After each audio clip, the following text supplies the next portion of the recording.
नमस्कार। आज हम बात करने वाले हैं एक ऐसे नाश्ते की जो लगभग हर घर में पसंद किया जाता है, पोहा। और साथ ही हम पोहा और ब्लड शुगर के रिश्ते से जुड़ा एक ऐसा सच जानेंगे जो शायद काफी लोगों को हैरान कर दे।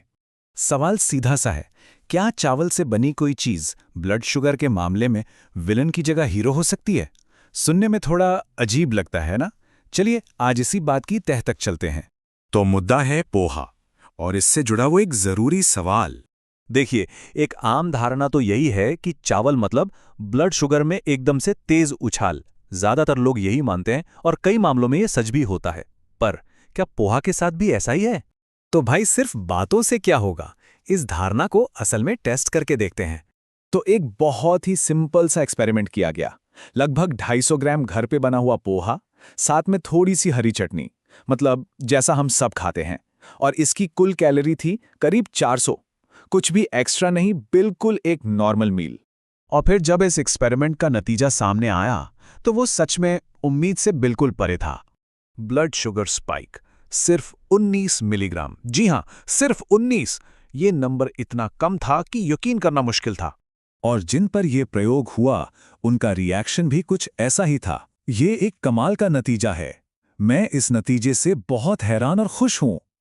उनकी आवाज की हैरानी और खुशी सब कुछ बता देती है। अब इस नतीजे को जरा और गहराई से समझते हैं। जब सफेद चावल खाए गए तो स्पाइक था 36 मिलीग्राम का और पोहा खाने पर सिर्फ 19, मतलब लगभग आधा। ये तो बहुत बड़ा अंतर है। तो सवाल ये है कि आखिर ऐसा हुआ क्यों? पोहा में ऐसा क्या खास है? चलिए इसके पीछे की वजह को थोड़ा समझते हैं। पहली और सबसे बड़ी वजह है चावल का टाइप।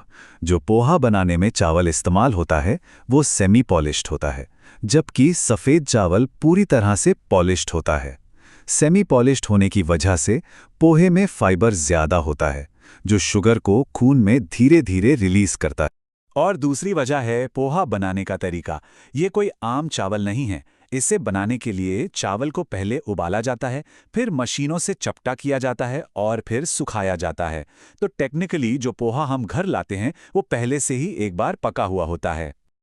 और ये बात और भी मजेदार हो जाती है जब हम इसकी तुलना रात भर रखे हुए चावल से करते हैं। पोहा का स्पाइक 19 मिलीग्राम और रात भर रखे चावल का 18 मिलीग्राम। देखिए, आंकड़े लगभग बराबर हैं। इससे ये साफ होता है कि खाने की प्रोसेसिंग का उस पर कितना गहरा असर पड़ता है।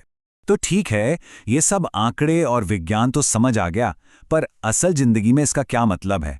ये जानकारी इतनी जरूरी क्यों है? इस पूरी बातचीत से 3 जरूरी बातें निकल कर आती हैं। पहली, कि हर चावल एक जैसा नहीं होता। दूसरी, किसी चीज को बनाने का तरीका उसके असर को पूरी तरह बदल सकता है। और तीसरी, जो सबसे अहम है, कि पोहा ब्लड शुगर के लिहाज से एक बहुत ही बेहतरीन ऑप्शन हो सकता है। और आखिर में ये हमें एक बड़े सवाल पर लाकर छोड़ता है। हम अक्सर इस पर ध्यान देते हैं कि हम क्या खा रहे हैं, लेकिन क्या ये संभव है कि क्या खा रहे हैं से ज्यादा जरूरी सवाल ये हो कि हम उसे कैसे तैयार कर रहे हैं? ये वाकई एक सोचने वाली बात है।